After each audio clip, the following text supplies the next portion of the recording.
This channel does not promote any violent, harmful, or illegal activities. All content provided by this channel is meant for an educational purpose only. যদি এমডিএচ kitchen king কিচেনে থাকি তো আমরা যা ইচ্ছে তৈরি করতে পারি। বেগুনের ভর্তা, আলু কপি, ভিন্ডি মশলা, আরো অনেক কিছু।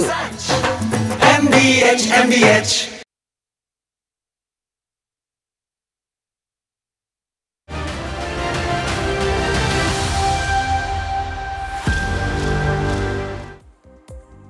নমস্কার, দেখছেন টিভি9 বাংলা। আপনাদের সঙ্গে আমি অনির্বাণ। শুরু করবো আজকের অনির্বাণের চক্রব্যূহ, কিন্তু রোজকার মতোই নিয়ম মেনে সারা দিনের সেরা খবর আর মুহূর্তগুলো আপনাদের জন্য সাথে সেরা।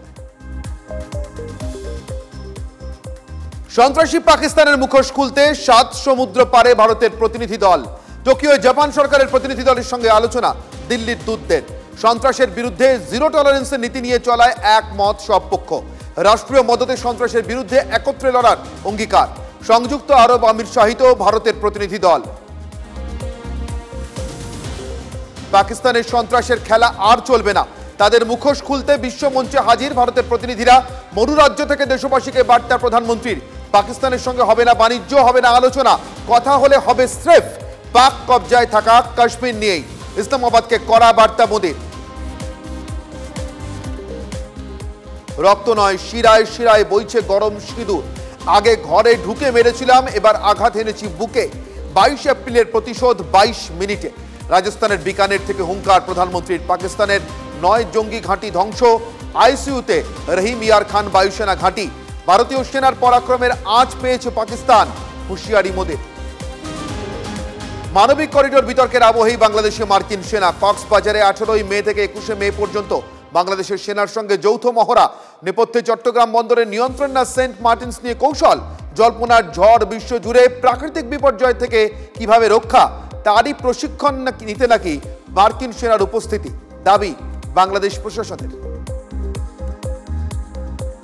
তৃতীয় মোদী সরকারের সাফল্য প্রচারে কেন্দ্রীয় মন্ত্রীদের মাঠে নামাচ্ছে বিজেপি। নিজের কেন্দ্রে সপ্তাহে 2 দিন পদযাত্রা। গ্রামে রাত্রিবাস, সমাজে পিছিয়ে পড়া মানুষের ঘরে খাওয়া। অপারেশন সিন্দুর, জাতি জনগণনা নিয়ে সাধারণ মানুষের সঙ্গে কথা বলবেন কেন্দ্রীয় মন্ত্রীরা। কর্মসূচি শুরু আগামী সপ্তাহ থেকে।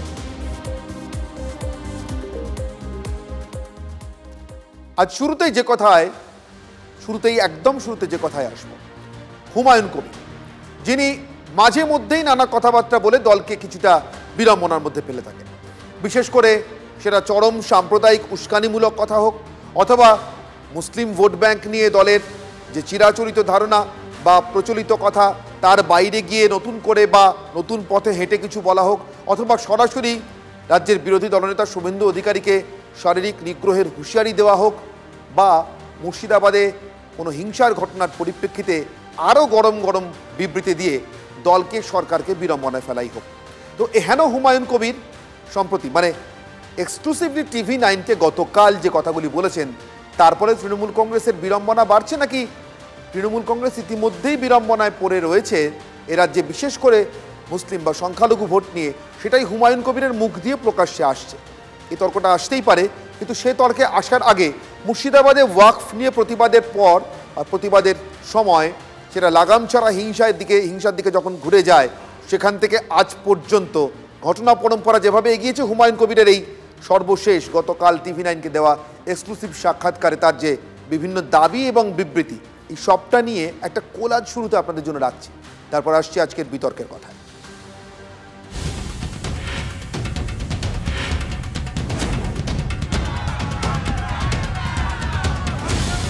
এখনো কয়েক হাজার মানুষকে আসামি হিসাবে এলাকায় তারা থাকতে পারছে না। এটার কিছুটা ইম্প্যাক্ট ভোটের বাক্সে ঘটবে।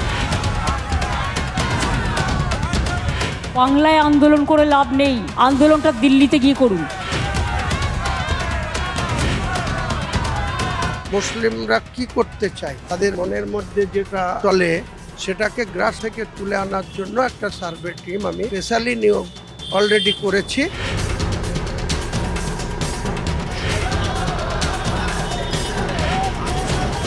যখন মুখ্যমন্ত্রী মুর্শিদাবাদে দাঁড়িয়ে বললেন দিল্লি গিয়ে ওয়াকফ নিয়ে আন্দোলন করুন, তাহলে আপনি কেন মুখ্যমন্ত্রীকে বললেন না যে এই পশ্চিমবাংলাতে ওয়াকফ নিয়ে শান্তিপূর্ণ আন্দোলন হবে?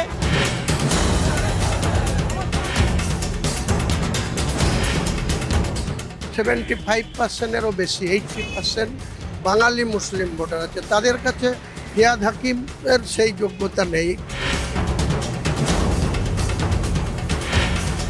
এখন বাংলায় কম্পিটিশন চলছে তৃণমূলের মুসলিম নেতাদের মধ্যে যে আগামী দিনে সোহরাবর্দী বা জিন্না কে হবে। এক কথায় বললে বাংলায় মুসলিম ভোটের একমাত্র হকদার, একচ্ছত্র অধিপতি হয়ে গিয়েছিল তৃণমূল কংগ্রেস।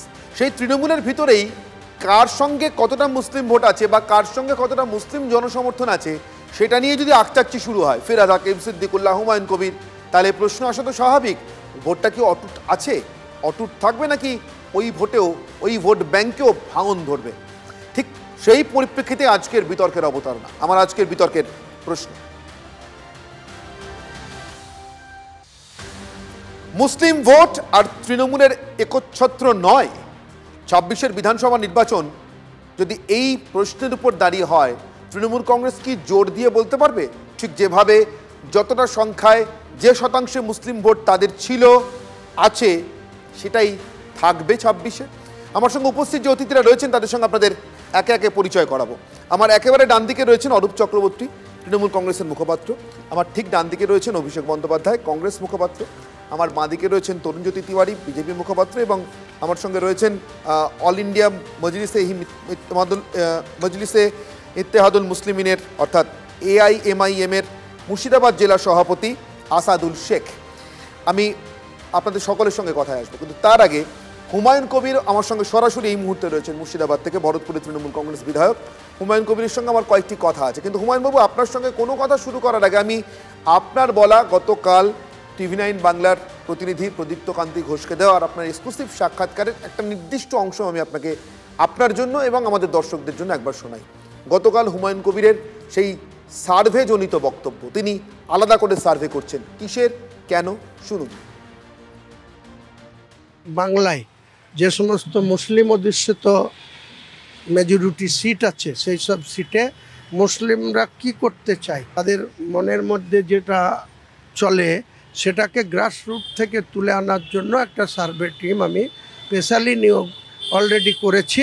তারা সেপ্টেম্বরের লাস্টের দিকে বা অক্টোবরের ফার্স্টে পুজোর পরে আমাকে সার্বিক রিপোর্ট দেবে। হুমায়ুনবাবু, আমার একটাই প্রশ্ন, তৃণমূল কংগ্রেস তার নিজের মতো করে দলীয় সার্ভে করে, প্রয়োজন পড়লে তৃণমূল কংগ্রেস আলাদা পেশাদার পেশাদার সংস্থার সাহায্য নেয়, সেটা বলে কই নেয়, কোনো গোপন বিষয় নয়। তারপরে হুমায়ুন কবির, ভরতপুরের তৃণমূল বিধায়ক, আপনার আলাদা এই সার্ভেটা করার প্রয়োজন পড়ছে কেন? দলের সার্ভেতে আপনার বিশ্বাস নেই?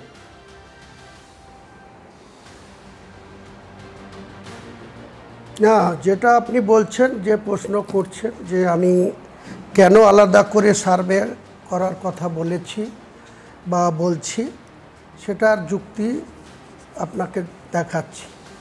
যে দলের সুপ্রিমো বা দলের পক্ষ থেকে যে স্ট্র্যাটেজি নেওয়া হয় বা যে পলিসিতে নির্বাচনের আগে বা নির্বাচনের আসার সঙ্গে সঙ্গে যে ধরনের সিদ্ধান্তগুলি নেওয়া হয়, সেটা আমি মানতে বাধ্য, বা আমি শৃঙ্খলার প্রশ্নে দলের সর্বোচ্চ নেতৃত্ব বা তাদের যে দলের গঠনতন্ত্র সেই অনুযায়ী সে নিজের দলের সর্বোচ্চ নেতৃত্ব যে সিদ্ধান্ত নেয় বা নেবে, বা আইপ্যাক যেভাবে গোটা জেলার বিভিন্ন রাজ্যের বিভিন্ন জেলায় যেভাবে তারা তাদের মতো করে মতামত তুলে আনে এবং প্রার্থী নির্ণয়ের ক্ষেত্রে সেই সবগুলো প্রাধান্য পায়।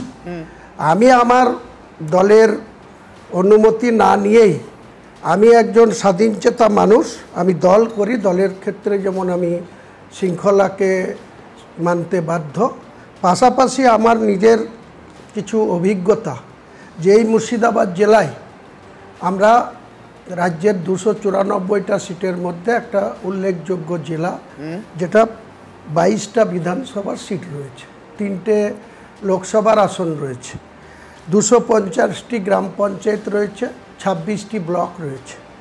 তো সেই জেলাতে আমরা যখন দীর্ঘদিন ধরে রাজনীতি করি, আমি দীর্ঘ একটানা 1982 সাল থেকে 2012 সাল অবধি জাতীয় কংগ্রেস করেছি।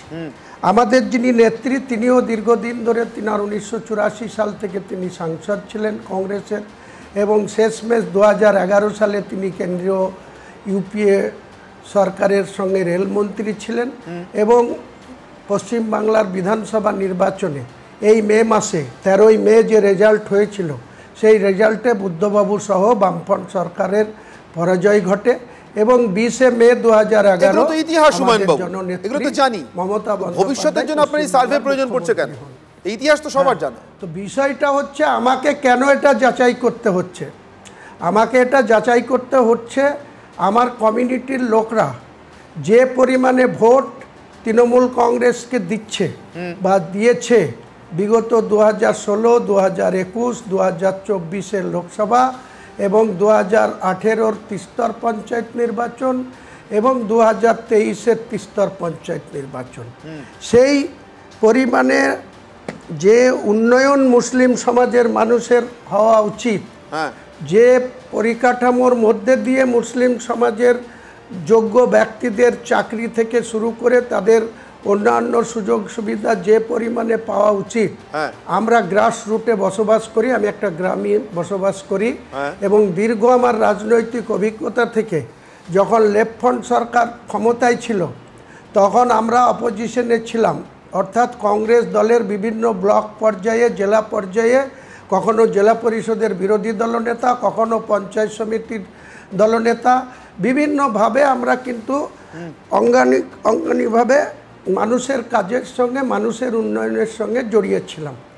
আমাদের নেত্রী মমতা বন্দ্যোপাধ্যায় প্রতি মুহূর্তেই পশ্চিমবাংলার মানুষের সার্বিক উন্নয়নের জন্য তিনি গুরুত্ব দেন এবং বিভিন্ন বেনিফিশিয়ারির মাধ্যমে বিভিন্ন সম্প্রদায়ের আপনার মনে হচ্ছে মুর্শিদাবাদে যে 22টি আসন আপনি সার্ভে করছেন, আপনি যে বলছেন আপনার সম্প্রদায়ের মানুষের কথা, তারা যথেষ্ট উন্নয়নের সুযোগ থেকে বঞ্চিত হয়েছেন? উন্নয়নের সুযোগ থেকে বঞ্চিত হয়েছে কথা আমি একবারও বলিনি, কিন্তু যে স্ল্যাপে উন্নয়ন হওয়ার কথা, মুসলিম বিধায়করা গোটা রাজ্যে 42 জন মুসলিম বিধায়ক আছে তৃণমূল কংগ্রেসের, তার মধ্যে 1/3-এরও বেশি 16 জন বিধায়ক আছে মুসলিম জনতা, মুসলিম বিধায়ক করেছে হুমায়ুন কবির সহ 16 জন। 20 জনের মধ্যে 4টে হিন্দু আছে, 3টে reserve seat, schedule caste, Khargram, Nabagram আর বড়ুয়া, আর বাকি একটা কাঁদি যেটা মুসলিম মেজরিটি 67% মেজরিটি সিট, সেখানে অপূর্ব সরকার সেখানে এমএলএ আছে। বাকি 16টা এমএলএ আছে মুসলিম জনতা, তাদের ভোট দিয়েছে মমতা বন্দ্যোপাধ্যায়কে, যেমন দেখে দিয়েছে তেমনি তাদের নিজস্ব উন্নয়ন বুঝে নেওয়ার জন্য আমাদেরকে ভোট দিয়ে নির্বাচিত করেছে। সেই উন্নয়ন কি তারা বুঝে পাননি? একটা উদাহরণ দিয়ে দিই, সেই উন্নয়ন কি তারা বুঝে পাননি? মন্ত্রিসভা, রাজ্য যে মন্ত্রিসভা, হ্যালো, হ্যাঁ শুনতে পাচ্ছি, হ্যালো শুনতে পাচ্ছি হুমায়ুন বাবু।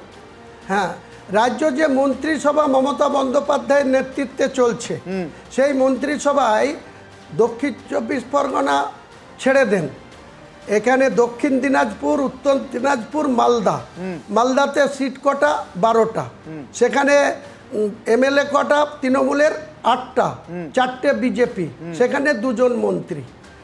দক্ষিণ দিনাজপুরেও তাই, উত্তর দিনাজপুরেও তাই। অথচ মুর্শিদাবাদে 22-এর মধ্যে 20টা সিট, সেখানে মুর্শিদাবাদের এমএলএদের সেই সম্মান, সেই যোগ্যতা অনুসারে তাদের সেই গুরুত্ব দেওয়া হয়নি। আপনি কি সার্ভে করছেন মন্ত্রী হওয়ার জন্য? তাপসী মণ্ডল, না আপনি কি তার মানে সার্ভে করছেন মন্ত্রী হওয়ার জন্য? মন্ত্রী হওয়ার পরের কথা, উন্নয়ন করতে গেলে মন্ত্রীও দরকার, চেয়ারম্যানও দরকার, অন্য কিছুও দরকার। রাজনীতি যখন করছি সেখানে তো মানুষের উন্নয়নের জন্য মন্ত্রীও দরকার আছে, চেয়ারম্যানেরও দরকার আছে। অবশ্যই দরকার আছে। একটা উদাহরণ দিয়ে দিই, তাপসী মণ্ডল, তাপসী মণ্ডল হলদিয়ার বিজেপির বিধায়ক, তিনি যখন দলে আসলেন তৃণমূলে, তার 15 দিন আগে হাউস চলছিল, তিনি হাউসে ডাইরেক্ট বিজেপির হয়ে তৃণমূলের বাপ্পান্ত পার করলেন, মমতা বন্দ্যোপাধ্যায় সহ তৃণমূলের সরকারের 14 গোষ্ঠী পার করলেন।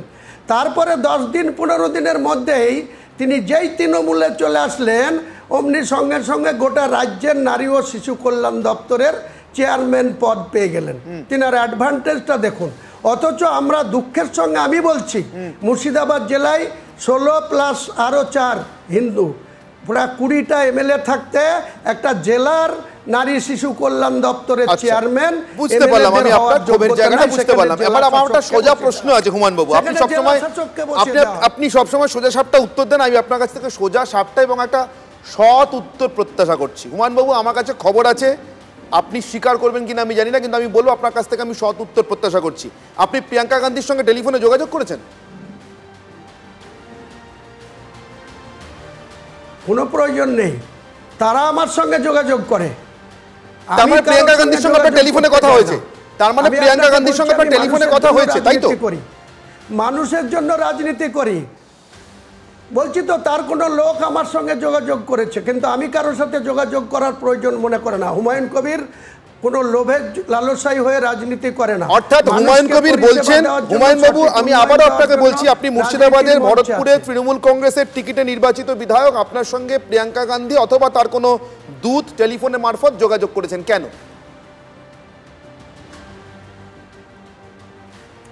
করতেই পারে একটা রাজনৈতিক কর্মী, আমাকে যদি কারো মনে হয় যে এর দ্বারা কোনো কাজ হতে পারে, এর দ্বারা তার পার্টির কোনো উপকার হতে পারে, প্রস্তাব আসতে পারে না, তাহলে আমি বলবো আপনি একটু ধৈর্য ধরুন। আমি আপনাকে কয়েকদিন আগে আমাকে দেওয়া একটা ইন্টারভিউর একটা নির্দিষ্ট অংশ মনে করিয়ে দিচ্ছি। কয়েকদিন আগে হুমায়ুন কবির আমাকে বলেছিলেন 2026-এ প্রয়োজন পড়লে তিনি তৃণমূলে থাকতেও পারেন, নাও পারেন, ধোঁয়াশা রেখেছিলেন। কিন্তু কি বলেছিলেন হুমায়ুন বাবু আপনি শুনুন, আপনি আমাকে বলেছিলেন দুপুর 2টোর সময়, তৃণমূল কংগ্রেস যদি আমাকে 2026-এর নির্বাচনে কোথাও লড়ার সুযোগ দেয়, তাহলে নিশ্চয়ই নেত্রীর সেই সম্মানে, নেত্রীর সেই অনারে আমি ভোটে লড়ব। যদি সেটা না দেয়, যদি কিন্তু জবাব যখন এটা হবে না, দেবে না, তখন আমি এইটুকু বলতে পারি, কার হয়ে লড়ব, কার সঙ্গে অ্যাডজাস্টমেন্ট করে লড়ব, না আমি নিজেই দল খুলে লড়ব, সেটা 2026-এর জানুয়ারি মাসেই আপনাদেরকে ঢাক ঢোল পিটিয়ে জানিয়ে দেবো। 2026-এর জানুয়ারি মাস আসেনি, ফলে ঢাকঢোল পেটাচ্ছেন না, কিন্তু ঢাকঢোল না পিটিয়ে গোপনে গোপনে কি হুমায়ুন কবির তার মানে কংগ্রেসের সঙ্গে যোগাযোগ করা শুরু করলেন? হুমায়ুন কবির,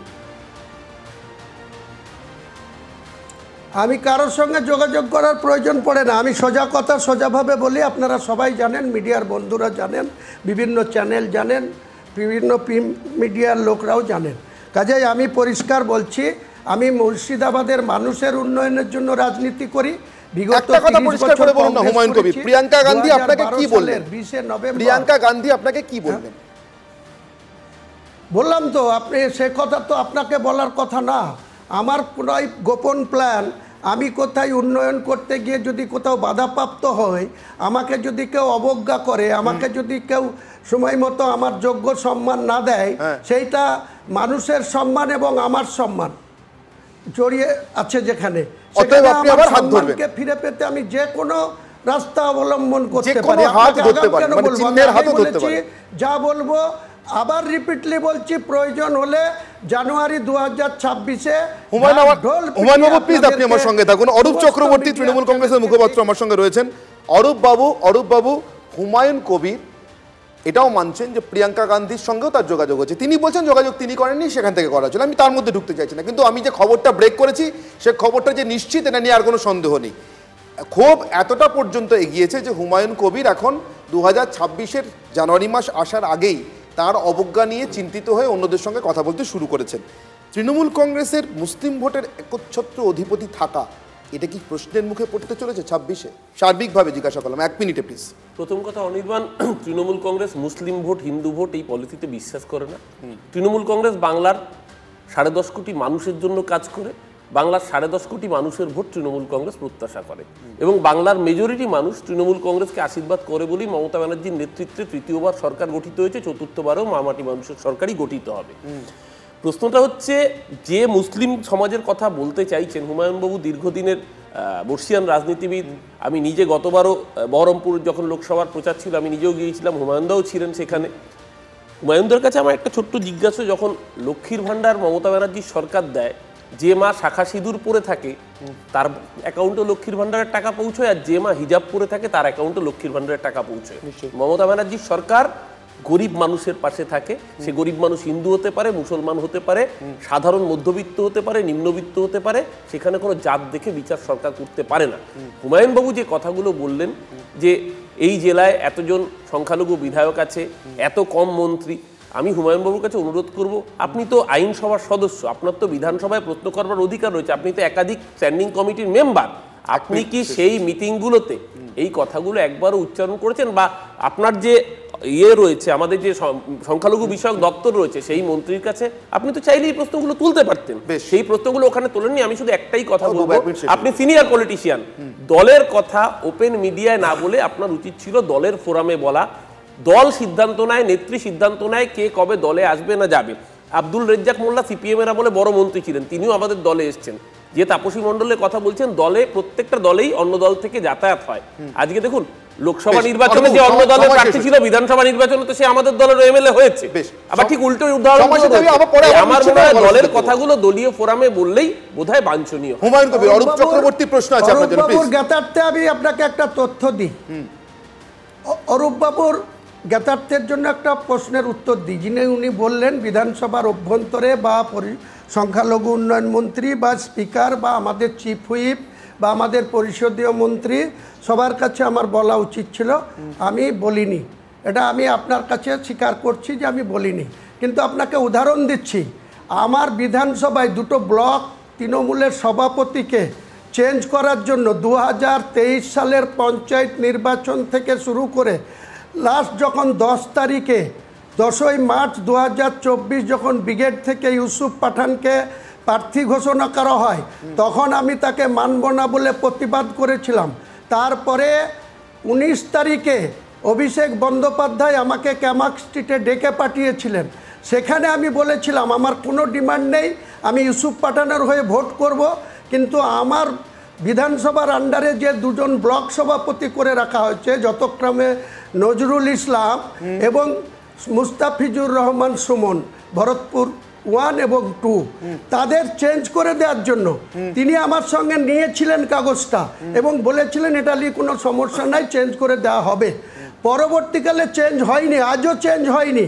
এবং 17ই ফেব্রুয়ারি বিধানসভায় নিজে 2রা ফেব্রুয়ারি বা ডিসেম্বরের কোনো একটা তারিখে আমাদের হুমায়ুন বাবু, আমি কি ধরে নেব এই কেউ কথা দিয়ে কেউ কথা রাখেনি, সেই কারণে হুমায়ুন কবির এখন সেই কারণেই হুমায়ুন কবির এখন প্রিয়াঙ্কা গান্ধীর কথা শুনতে চাইছেন নেত্রীর কাছে। আমি 17ই ফেব্রুয়ারি, হুমায়ুন বাবু কেউ কথা রাখে না বলে কি আপনি এখন প্রিয়াঙ্কা গান্ধীর কথা শুনতে চাইছেন? আজও চেঞ্জ হয়নি। হুমায়ুন বাবু, আমার প্রশ্ন, হুমায়ুন বাবু আমি অনির্বাণ বলছি, আমার প্রশ্ন আপনার কাছে, কেউ কথা রাখছে না বলেই কি আপনি প্রিয়াঙ্কা গান্ধীর কথা শুনতে চাইছেন? এই কথাটার উত্তর দিন প্লিজ। করে কুৎসা করে আপনি কোথায় সিস্টেমের কথা বলছেন? না, আমি কোনো কুৎসা করছি না, আমি কুৎসা বলছি না। হুমায়ুন বাবু কেউ কথা রাখছে না বলেই কি আপনি প্রিয়াঙ্কা গান্ধীর কথা শুনতে চাইছেন? হুমায়ুন বাবু এই কথাটা আপনাকে উত্তর দিন। প্রিয়াঙ্কা গান্ধী সেপ্টেম্বর বা নভেম্বর মাসে বাংলায় আসার কথা, আপনি কি দেখা করবেন? আপনি কি দেখা করবেন প্রিয়াঙ্কা গান্ধীর সঙ্গে? সেপ্টেম্বর বা নভেম্বর মাসে প্রিয়াঙ্কা গান্ধীর বাংলায় আসার কথা, আপনি কি দেখা করবেন? সেটা আপনাকে আমি কোনো জবাব দেবো না। আমি কাকে কোথায় দেখা করব, না আমি দিল্লি গিয়ে দেখা করব, না আমি কলকাতায় দেখা করব, না আমার জেলায় এনে দেখা করব, সেটা আপনি দলের সিনিয়র নেতা, আপনি দীর্ঘদিনের রাজনীতিবিদ, আপনার অভিজ্ঞতা নিশ্চিতভাবে বহু সময় দলকে সমৃদ্ধ করেছে। শুধু আপনার কাছে, আমি আপনার থেকে বয়সে ছোট, জুনিয়র একজন কর্মী হিসেবে আপনার কাছে আমার অনুরোধ, আপনার যদি কোনো বক্তব্য থাকে সেটা দয়া করে ওপেন মিডিয়ায় প্রকাশ্যে এভাবে না বলে একজন দলের সুশৃঙ্খল সৈনিক হিসেবে যেই প্ল্যাটফর্মে জানানোর প্রয়োজন সেটা যদি জানান, তাহলে ছোটদের কাছেও সেটা ভালো এক্সাম্পল। আরেকটু ধৈর্য ধরতে বলছেন হুমায়ুন কবিরকে অরূপ চক্রবর্তী, কিন্তু বাংলার মুসলিম ভোট ব্যাংক তারা কি ধৈর্য ধরবেন? আমি অভিষেক বাবু আপনার কাছে আসবো সরাসরি। প্রিয়াঙ্কা গান্ধীর কাছ থেকে ফোন, হুমায়ুন কবিরের দাবি, যদিও আমার কাছে খবর ছিল প্রিয়াঙ্কা গান্ধীর কাছে ফোন। ঘটনা যাই হোক, প্রিয়াঙ্কা গান্ধীর সঙ্গে হুমায়ুন কবিরের কথা হয়েছে। এলে দেখা করবেন না এটাও বলছেন না, মানে দেখা করবেন সোজা কথায়। কংগ্রেসে এলে নেবেন 1 মিনিটে, এবং তার সঙ্গে আমার প্রশ্ন, আজকে প্রশ্নের উত্তর 1 মিনিটে প্লিজ। প্রিয়াঙ্কা গান্ধীর খেয়ে দেয়ে কাজ নেই, প্রিয়াঙ্কা গান্ধীর লোকজনকে ফোন করে বেড়ান। 1, 2 হচ্ছে যে হুমায়ুন কবির মোটামুটি এসইউসিআই বাদ দিয়ে সব দল ঘুরে এসেছেন। মানে 2019 সালে উনি যখন মুর্শিদাবাদের মতো কেন্দ্র থেকে বিজেপির ক্যান্ডিডেট হচ্ছিলেন তখন উনি এক্স্যাক্টলি বাংলার কোন মুসলিম সমাজের কোন আশা আকাঙ্ক্ষা পূরণ করছিলেন আমি জানি না। ওনার যদি এখন অ্যামনেশিয়া হয়ে থাকে তাহলে আলাদা ব্যাপার। এবার তোমার যে প্রশ্ন যে ভোট ব্যাংকে ভাঙন ধরছে কিনা, ভোট ব্যাংকে ভাঙন ধরছে তো, তার কারণ ধরে নাও আশফাকুল্লাহ নাইয়া, তিনি মুসলিম কিন্তু তিনি কোনোদিন তৃণমূলকে ভোট দেবেন না। ধরে নাও 35 বছরের শাহানা নাজনীন, বারুইপুরের সেই শিক্ষিকা যার চাকরিটা 26,000-এর ভেতর যার চাকরি গেছে, এই যে কি কি দাবি উনি সার্ভে করেছেন, আমি সার্ভের উত্তর আমি এখন দিয়ে দিচ্ছি। 1 নম্বর হচ্ছে যে আরজি করের মতো কোনো ঘটনা কোনো মুসলিম বোনের সাথে এত না হয়। আমার মানে যে 25% দিয়ে প্রয়োজন সেটাও প্রয়োজন। একটু আগে অরূপদা বলছো না যে হিন্দু মুসলিম থাকে না, ঠিকই তো। অভিষেকের বাড়ি চুরি হোক বা আবু শেখের বাড়ি চুরি হোক, চুরিটা তৃণমূল করছে। চুরির প্রশ্নে তৃণমূল হিন্দু মুসলিম দেখে না, এবং এটার ফ্যাক্ট। এটা এই 1 মিনিটটা হচ্ছে নিরবিচ্ছিন্ন 1 মিনিট। এবার সমস্যা হচ্ছে কোথায় বলতো, এই যে অভিযুক্ত মেহবুব আলম এদেরকে কোনো মুসলিমও পছন্দ করে না, এবং পছন্দ করে না বলেই সাবিনা, আমি জাস্ট একটা লাইন দিয়ে শেষ করছি, দায়িত্ব নিয়ে বলে গেলাম, সাবিনা ইয়াসমিন মোথাবাড়ি থেকে হারবে, এবং সাবিনা ইয়াসমিন হারবে কেন তার মানে অনেক বেশি দূরে যেতে হবে না, যে জেলা পরিষদ নির্বাচন হয়েছে সেখানে হেরেছে সবাই। এইটা 1 মিনিটের বাইরে। শোনো, লোকসভা নির্বাচনে কংগ্রেস যে 11টা আসনে জিতে বা 11টা আসনে এগিয়ে আছে, 11টা এগিয়ে আছে, সেগুলো হচ্ছে তৃণমূল। অরূপদা তো এতটা অসহিষ্ণু ছিল না, এতদিন আসতে পারেনি বলে কি অসহিষ্ণু হয়ে পড়ে। আমি তরুণজ্যোতি তিওয়ারির কাছে যাব। হুমায়ুন কবির আমার সঙ্গে আছেন, আমি ফিরবো হুমায়ুন বাবু আপনার কাছে। তার আগে তরুণজ্যোতি তিওয়ারি, আপনাদের 1 মিনিট। সংখ্যালঘু ভোট ব্যাংকে বাংলায় কি কোনো ভাঙন ধরছে তৃণমূলের একচ্ছত্র আধিপত্য? আর যদি ধরেও, একটা প্রশ্ন অ্যাড করে দিচ্ছি, এটা শুধু আপনাদের জন্য, বেল পাকলে কাকের কি আপনাদের কিছু হবে না? সত্যি তো, বেল পাকলে কাকের। দেখো, পশ্চিমবঙ্গে হিন্দু, খ্রিস্টান, জৈন, পারসি এবং দুধ দেওয়া গরু এরা থাকেন। 2-4টে মোষ, 1.5খানা বলদ, হাফ বাছুর তৃণমূলের কোন নেতার দিকে থাকলো ইরেলিভেন্ট ব্যাপার। দুধ দেওয়া গরুরা এখনো মমতার দিকেই আছে, সেটা অন্তত প্রমাণিত। দেখো, অরূপদা বললেন না যে সিঁদুর যারা পরেন এবং যারা হিজাব পরেন তারা লক্ষ্মীর ভান্ডার তো একই পান, সত্যি তো একই পান, কিন্তু তফাৎটা কি জানো? যারা সিঁদুর পরে তার বাড়িটা জ্বালানো হলো, একজন মানে মহিলার সিঁদুরটাকে মুছে দেওয়া হলো মুর্শিদাবাদে, কিন্তু কোনো হিজাব পরা কারোর হলো না। আমি চাই না হোক, কিন্তু হলো না। আমরা রিপোর্টটা দেখেছি, এই দুধ দেওয়া গরু, মমতা বন্দ্যোপাধ্যায়ের দুধ দেওয়া গরু, মমতা বন্দ্যোপাধ্যায় দুধ খান, খেতেই পারেন, তার লাঠিটা পশ্চিমবঙ্গের সাধারণ হিন্দুরা খাচ্ছেন। মুর্শিদাবাদের কথা যদি আমি বলি, মুর্শিদাবাদের রিপোর্টটা আমরা দেখেছি, তোমরা মিডিয়াতেও দেখিয়েছো। রিপোর্টে পরিষ্কার কিভাবে কি হয়েছে ওখানে, কিভাবে তৃণমূল লোকাল এমএলএ, লোকাল কাউন্সিলররা ইনভলভ ছিল, কিভাবে হিন্দুদের বাড়ি টার্গেট করা হয়েছে, কিভাবে হিন্দুদের বাড়ি পোড়ানো হয়েছে। শেষ করে দাও, মোথাবাড়িতে আমরা দেখেছি।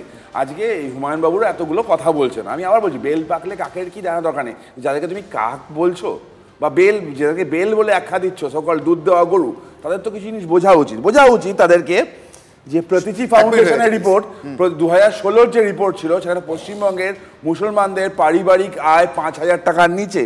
সাচ্চার কমিশনের রিপোর্ট, মুসলিমদের উন্নয়ন হয়নি, তারা প্রাণপণে দুধই দিয়ে গেল মমতা বন্দ্যোপাধ্যায়কে। দুধ দেওয়ার পর যখন বয়স্ক হয়ে গেল তখন পয়সার কাছে বিক্রি হলো। আচ্ছা, অভিষেক বলবে নিশ্চয়ই, আমি শুধু একটাই বলবো, তৃণমূলের আমলে মুসলমানের আয় কত, কংগ্রেসের সময় মুসলমান কত খারাপ ছিল সব আলোচনা করা যায়, কিন্তু তৃণমূল হোক, কংগ্রেস হোক বা অন্য কোনো দল হোক, কারোর সময় এটা হয় না যে মুসলমান বলে বাড়ি থেকে বের করে নিয়ে পিটিয়ে খুন করে দাও। দাদা, কি রাখা থাকবে তার জন্য মুসলমানকে পিটিয়ে খুন করে যারা বলে সোফিয়া কুরেশি জঙ্গিদের ভোট, সোফিয়া কুরেশি জঙ্গিদের ভোট, তাদের থেকে জ্ঞান শুনবে। সোফিয়া কুরেশি ভারতের গর্ব, ভারতের গর্ব, কমান্ডার, তাকে জঙ্গিদের ভোট বলবে, দেশের মানুষের থেকে জ্ঞান শুনবে। হরগোবিন্দ দাস, চন্দন দাসকে মরতে কেন হলো দাদা? তারা হিন্দু বলে কারা মারলো? তোমরা মারলে, তোমার আশ্রিত গুন্ডারা মারলো। আজকে কথা বলছো মুসলমানকে মারতে হবে, হিন্দুদের বেঁচে বেঁচে মারলো কে? আমি 10 সেকেন্ড দাও জাস্ট। দুঃখের বিষয় কি জানো, বাড়ি জ্বালানো হলো, তার আগে কলের পাইপ কেটে দেওয়া হলো, এটা ইনশিওর করার জন্য যে জল না পাওয়া যায়। জলের মধ্যে বিষ মেশানো হলো, বেঁচে গেলে জল খেয়ে মরে যায়। অভিষেক যা যা অভিযোগ করেছে 100% ঠিক, কিন্তু সেই অভিযোগ থেকে বেরোবার জন্য তো ওদেরকে ভরসা করা যাবে না, কারণ ওর দলের বিরোধী দলনেতা বলেছেন যে মুসলিমদের চ্যাংদোলা করে বাইরে ফেলে দেবে। ওর দলের বিরোধী দলনেতা বলেছে যে উনি শুধুমাত্র হিন্দুদের বিরোধী দলনেতা। যে মুসলিমদের ওপর যে অবিচার বা অত্যাচার হয়েছে, ও এক্ষুনি বললো সরকার কমিটি থেকে ৫,০০০ টাকার নিচে, সব কথা অভিযোগ সত্যি, কিন্তু সেই অভিযোগের সমাধান তোরা দেবে না। ওরা তো বলছে অভিযোগ দেবে না। তাহলে কেরালার সমস্যাটা অন্য জায়গায়। সমস্যাটা হচ্ছে ওরা কোন মুসলিমকে পছন্দ করবে। আমার প্রশ্ন যে বিজেপির সংখ্যালঘু আছে না নেই? বিজেপির সংখ্যালঘু সেল আছে না নেই? বিজেপির সংখ্যালঘু সেল আছে না নেই? বিজেপির সংখ্যালঘু সেল আছে না নেই? বিজেপির কেন আছে? তাহলে সেই সংখ্যালঘু সেল কেন সংবিধানের পদাধিকারী শুভেন্দু অধিকারীকে এই প্রশ্নটা করে না? সে শুধুমাত্র হিন্দুদের বিরোধী সময় তোমরা মুসলমানদের সাথে কি করেছিলে? আসাদুল এখনো বলেন। আসাদুল নিজে মুর্শিদাবাদের মানুষ, মুর্শিদাবাদের এমআইএম এর জেলা সভাপতি। আসাদুল, আমি আপনার কাছে জিজ্ঞাসা করব, আপনি 1 মিনিট নিরবিচ্ছিন্ন সময় পাবেন। হুমায়ুন কবির যে দাবিগুলো করছেন সেটা কি সত্যি? সত্যি উন্নয়নের প্রশ্নে কি বাংলার মুসলিম সমাজ মুখ ঘোরাচ্ছেন তৃণমূলের দিক থেকে? একচ্ছত্র আধিপত্যে টান পড়ছে কোথাও? 1 মিনিট। দেখুন, হুমায়ুন কবির সাহেব যে কথা বলেছে, উনি যে দল করে ওনার দলের সঙ্গে আমাদের নীতি সম্পূর্ণ আলাদা, কিন্তু উনি যে কথা বলেছে সেটা সত্যি কথা বলেছে। আর একটা হুমায়ুন কবির সাহেব যে কথা বলেছে সার্ভের কথা, আমি হুমায়ুন কবির সাহেব আছে অনলাইন, আমি বলতে চাই আপনি যে সার্ভে করতে চাইছেন আর আপনি টাকা খরচা করে সার্ভে করছেন, বলছেন 3 মাসের পর আমি রেজাল্ট পাবো। আপনাকে আমি এখনই বলতে চাই আপনি 3 মাস পরে তো সার্ভে পাবেন, কিন্তু এখন আপনাকে বলতে চাই পুরো বাংলা থেকে আপনি যে সার্ভে করছেন সেই সার্ভেতে ব্যারিস্টার আসাদুদ্দিন ওয়াইসি সাহেবের নাম উঠে আসবে। পুরো বাংলা জুড়ে মানুষ চাইছে ব্যারিস্টার আসাদুদ্দিন ওয়াইসি সাহেবকে। এই শাসক দল সংখ্যালঘু এলাকা থেকে ভোট নিয়ে গেছে। আজ বলুন মুর্শিদাবাদ, মালদহ, উত্তর দিনাজপুর এই সংখ্যালঘু এলাকায় না ভালো রাস্তাঘাট আছে, না বিশ্ববিদ্যালয় আছে, না কোনো শিল্প আছে। পুরো সংখ্যালঘু এলাকার মানুষকে আজ পরিযায়ী শ্রমিক করে রেখেছে এই শাসক দল। আজ বেশ, অর্থাৎ আপনি বলছেন বাংলার মুসলিম সমাজ মিমের দিকে মুখ ঘোরাবে। অবশ্যই আসাদুদ্দিন ওয়াইসি সাহেব আজ ওয়াকফ যে বিল এনেছে কেন্দ্র সরকার, তার বিরুদ্ধে আসাদুদ্দিন ওয়াইসি সাহেব লড়ছে। আপনি ওয়াকফের কথা বলছেন, হুমায়ুন কবিরের কাছে যাবো আমি একবার। হুমায়ুন কবির, প্রিয়াঙ্কা গান্ধী, কংগ্রেস বা অন্য কোনো অপশন আপনার মাথায় আছে কিনা আমি সেটা জানি না, বা আপনি কিছু ভাবছেন কিনা, কথা চলছে কিনা জানি না, কিন্তু আপনার জেলারই মানুষ আসাদুল মিমের কথা বলছেন, আসাদুদ্দিন ওয়েসির কথা বলছেন। আপনার কি মনে হয় যে সংখ্যালঘু সমাজ সত্যি মুখ ঘোরাতে পারে তৃণমূলের দিক থেকে? আপনি তো গতকাল বলেছেন মুর্শিদাবাদে নাকি টানা হেঁচড়া চলছে, নাকি নানা রকমভাবে হেনস্থা করা চলছে সংখ্যালঘু সমাজের মানুষদের।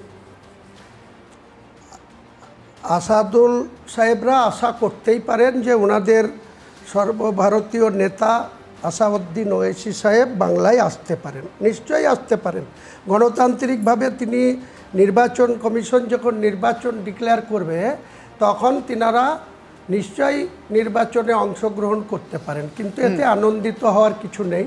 আসাদুল সাহেবরা যতই চেষ্টা করুন, বাংলার রাজনীতিতে বর্তমানে মমতা বন্দ্যোপাধ্যায়ের নেতৃত্বে যে উন্নয়ন, সার্বিক উন্নয়নের ক্ষেত্রে আসাদুল সাহেব কেন, ভারতীয় জনতা পার্টি যারা আজকে বিরোধী দল নেতার আসনে প্রথমে ৭৭টা পেয়েছিল ২০২১-এ, 2জন এমপি জিতেছিলেন, তারা রিজাইন দেওয়ার পর ৭৫, আজকের দিনে দেখুন ৬৫ হয়ে গেছে।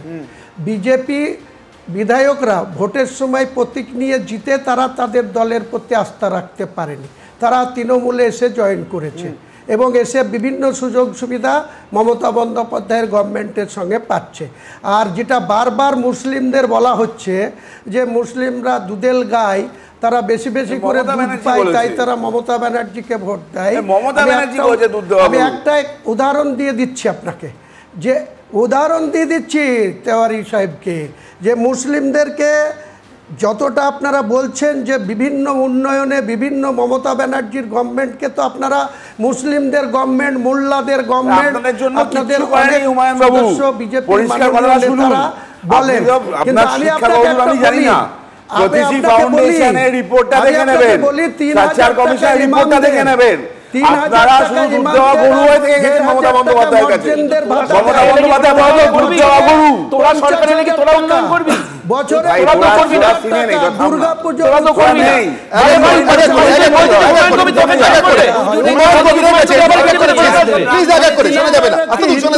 হুমায়ুন কবির, আপনার কাছে আমার একটাই প্রশ্ন। হুমায়ুন কবির ব্যানার্জিকে হিন্দুদের বাইরে, হুমায়ুন কবির আমি শেষ দিকে চলে এসেছি, আপনার কাছে আমার একটাই প্রশ্ন। হুমায়ুন কবির একটা কথা স্পষ্ট করে বলুন, বাংলার মুসলিম সমাজের জন্য সত্যি সত্যি উন্নয়ন আরো বেশি করে আনবার জন্য, নাকি নিজের একটা মন্ত্রিত্বের জন্য বড় পদের জন্য আপনার এই বিদ্রোহ, কোনটা? মুসলমানদের হুমায়ুন কবির বাংলার মুসলিমদের জন্য আরো বেশি করে উন্নয়ন আনার জন্য, নাকি নিজে মন্ত্রী শান্তি হওয়ার জন্য আপনার এই সার্ভে বা আপনার এই বিদ্রোহের চেষ্টা, কোনটা? আমার সব কিছুই অধিকার আছে। যে বিজেপি দেশ যখন স্বাধীনতা লাভ করেছিল, বহু হিন্দু, মুসলমান, খ্রিস্টান, পাঞ্জাব, শিখ যারা মৃত্যুর মুখে ঢলে পড়েছিল এবং দেশ স্বাধীন করতে গিয়ে, তখন এরা কি বলেছিল? সবকিছু ভোগ করছে, 19টা রাজ্যে তারা ক্ষমতায় আছে। আমি রাজনীতি করছি, আমি তো ক্ষমতায় নিশ্চয়ই আমার জেলার উন্নয়নের জন্য আমি অরূপ চক্রবর্তীর কাছে আসবো। অরূপবাবু আপনার কাছে আসবো। অরূপবাবু, আমি আবারও জিজ্ঞাসা করছি, আমি যেখান থেকে শুরু করেছিলাম তার আগে আমি সুকান্ত মজুমদারের একটা বক্তব্য শোনাতে চাই। আপনারা কি আপনাদের দলের ভিতরে এরকম কোনো আশঙ্কা করছেন? আমি রাজ্য সভাপতির বক্তব্যটাকে শোনাই, বিজেপির কি বলেছেন সুকান্ত বাবু? এখন বাংলায় কম্পিটিশন চলছে তৃণমূলের মুসলিম নেতাদের মধ্যে যে আগামী দিনে সোহরাবর্দী বা জিন্না কে হবে, সেই নিয়ে কম্পিটিশন চলছে। এটা ঠিক যে ফিরহাদ হাকিম সাহেব তো আর বাঙালি মুসলমান নন, তিনি গয়া থেকে আসা উর্দু ভাষী মুসলমান। মুর্শিদাবাদের বিধায়ক হচ্ছে বাংলা ভাষী মুসলমান। তো বাংলা ভাষী আর উর্দু ভাষী মুসলমানের মধ্যে সবসময় একটা ক্ষমতা নিয়ে বিরোধ ছিল, কে ক্ষমতাটা ভোগ করবে। অরূপবাবু, এটা কি তাই মনে হচ্ছে? সুকান্ত মজুমদারের কম্পিটিশন শুভেন্দুর সাথে থাকতে পারে, হোয়াটসঅ্যাপে কি হবে, আমাদের কোনো কম্পিটিশন নেই প্রথমত। দ্বিতীয় কথা, আমি খুব পরিষ্কার করে বলি, এখানে মিমের যিনি প্রতিনিধি রয়েছেন ওনার জ্ঞাতার্থে উনি বলছেন যে এখানে মিম আসলে নাকি পশ্চিমবাংলা ভালো হবে মুসলমানদের। এই মিম আপনার মনে থাকবে 2022-এ যখন উত্তরপ্রদেশে জেনারেল ইলেকশন হয়েছিল, 86টা আসনে 2000-এর কম ভোটে ইন্ডিয়া অ্যালায়েন্স সমাজবাদী পার্টি হেরেছিল। 86টা, আপনি বলবেন, আপনার সময় আপনি বলবেন, শুনে নিন। 86টা আসনে 2000-এর কম ভোটে বিজেপি জিতেছিল, যেই 86টা আসনে ভোটটা কেটে আসাদুদ্দিন ওয়েসির পার্টি। তাহলে কাদের হেল্প করার জন্য তারা আছেন? ঠিক মহারাষ্ট্রে যেই কথা বলেন এই প্রসঙ্গে 3 দিন আগে আসাদুদ্দিন ওয়েসির, এক মিনিট আসাদুল, 3 দিন আগে আসাদুদ্দিন ওয়েসির পিটিআই কে দেওয়া একটি সাক্ষাৎকার, পডকাস্ট সাক্ষাৎকার, তার নির্বাচিত অংশ। অরূপবাবু শুনুন, তারপর আমি উত্তর নিচ্ছি। আসাদুদ্দিন ওয়েসির বক্তব্য। आप वोट नहीं काटते। अरे आप एक काम करिए ना, कभी बिठाइए इन तमाम जोकरों को मेरे सामने, मैं अकेले बैठता हूँ, पूरों को बुलाइए। बीजेपी सत्ता में इसलिए आ रही है क्योंकि अपोजिशन नाकाम है। अगर मैं हैदराबाद, औरंगाबाद, किशनगंज और 5 सीट अगर लड़ता हूँ 2024 के पार्लियामेंट चुनाव में और बीजेपी 240 पे आ जाती है, तो जिम्मेदार मैं हूँ। और बाबू, এই বাংলার বুকে মমতা ব্যানার্জি জগন্নাথ ধামের মন্দির তৈরি করেন, এই বাংলার বুকে মমতা ব্যানার্জি রেড রোডের নামাজে যান, এই বাংলার বুকে সেন্ট পলস ক্যাথিড্রালে মমতা ব্যানার্জি যান। এই বাংলার 10.5 কোটি মানুষের মুখ্যমন্ত্রীর নাম মমতা ব্যানার্জি, যেই সরকার হিন্দু মুসলমান দেখে, জাত দেখে, ধর্ম দেখে উন্নয়ন করে না, 10.5 কোটি মানুষের পাশে থাকার জন্য।